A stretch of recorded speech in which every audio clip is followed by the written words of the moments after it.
What if I told you the best way to fight temptation isn't to fight it at all, but to run? Today, we're diving into one of life's most persistent battles, temptation. We all face it, whether it's that extra cookie, an impulsive purchase, a snarky comment, or something far more serious that chips away at our integrity. And if you've ever felt stuck, trapped, or just plain weak when temptation came knocking, then you're in the right place. We're going to uncover an ancient yet incredibly powerful strategy from the Bible, demonstrated by a young man named Joseph, that will completely reframe how you approach temptation. He didn't just resist, he executed a move so brilliant it changed his life and can absolutely change yours. So get ready to discover the true power of strategic retreat, because this isn't about weakness, it's about winning. Let's talk about Joseph.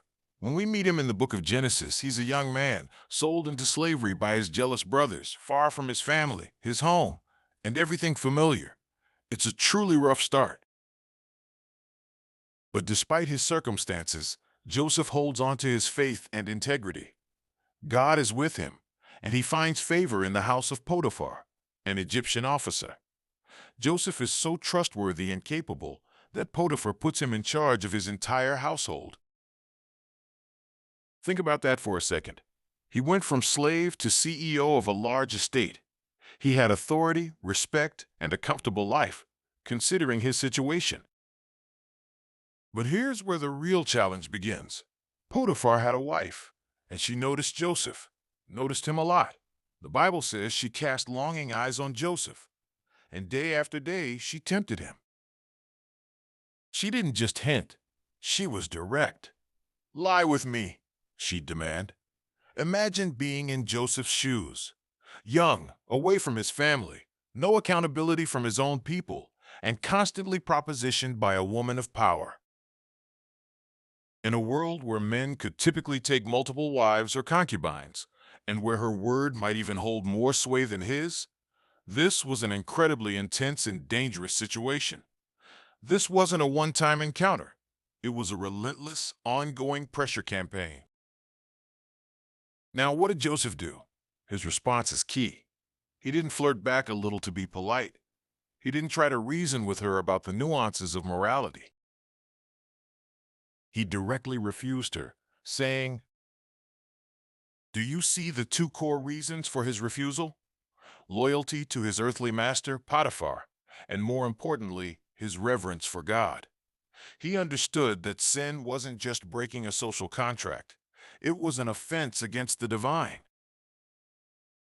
But the story doesn't end there, because temptation often doesn't just take cheek. Then came the climax. One day, Joseph went into the house to do his work, and none of the men of the house were there. It was just him and her. She grabbed him by his cloak, saying, "Lie with me." This was the ultimate test. Physical contact, direct demand, no one else around. What do you do in that moment of intense pressure and opportunity? Here's the part we often miss, the part that holds the key to beating temptation in our own lives. Joseph left his garment in her hand and fled and got out of the house. He didn't stand there and try to wrestle her off. He didn't try to deliver a sermon on morality. He didn't negotiate. He didn't even just pull away gently. He ran. He literally escaped, leaving a piece of himself behind to get away from the sin. This act of fleeing is where we often trip up. We, as Christians, young adults, or just struggling believers, are often taught to resist temptation. And yes, resisting is part of it. Joseph resisted verbally. But there comes a point where resistance isn't enough, and fleeing becomes the superior strategy. Think about it. How many times have you told yourself you can handle being around that one thing, that one person, that one situation that always leads you astray? "I'll just have one drink. I'll just look at this one post. I'll just listen to this gossip for a minute." We overestimate our willpower and underestimate the sneaky, draining power of temptation. Your Potiphar's wife might not be a person. It could be an app on your phone, a particular website, a toxic friendship, a habit that keeps pulling you down, or even certain places or environments that compromise your values. Just like Joseph, we need to recognize these danger zones before they grab hold of us. Do you have a flee plan for when you encounter these temptations? Joseph didn't debate in the moment of crisis. He didn't try to rationalize or find a loophole. He physically removed himself from the situation. And that's often what we need to do. If a conversation turns toxic, flee. Change the subject. Excuse yourself. Walk away. If you find yourself scrolling through content that you know is unhealthy, flee. Put the phone down. Turn off the computer. Get up and do something else. If you're in a place that's compromising your faith or values, flee. Leave the party. Walk out of the room. Make an excuse and go. It might feel awkward. It might feel uncomfortable. People might even mock you or misunderstand your actions, just as Joseph was falsely accused and thrown into prison because of his integrity. But here's the critical insight. The short-term discomfort of fleeing is always better than the long-term regret and spiritual damage of giving in.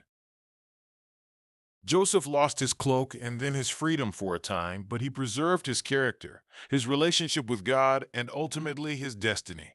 He knew that even if it cost him everything he had in that moment, he wouldn't compromise his walk with God. He saw the sin as an affront to God, and that conviction gave him the strength to run. Fleeing isn't a sign of weakness. It's a demonstration of incredible strength, wisdom, and self-awareness. It's admitting that you're human, that your willpower has limits, and that the best defense is sometimes a strategic offense that gets you out of the line of fire. It's choosing integrity over immediate gratification and God's honor over worldly approval. So the next time temptation starts to creep in, remember Joseph, don't stand there and wrestle with it, hoping your willpower holds out. Identify your Potiphar's wife situations. Make your flee plan. And when the moment comes, just like Joseph, leave your garment behind if you have to, and run like your spiritual life depends on it, because it does. If you want to keep exploring how biblical wisdom can transform your life, make sure to hit that subscribe button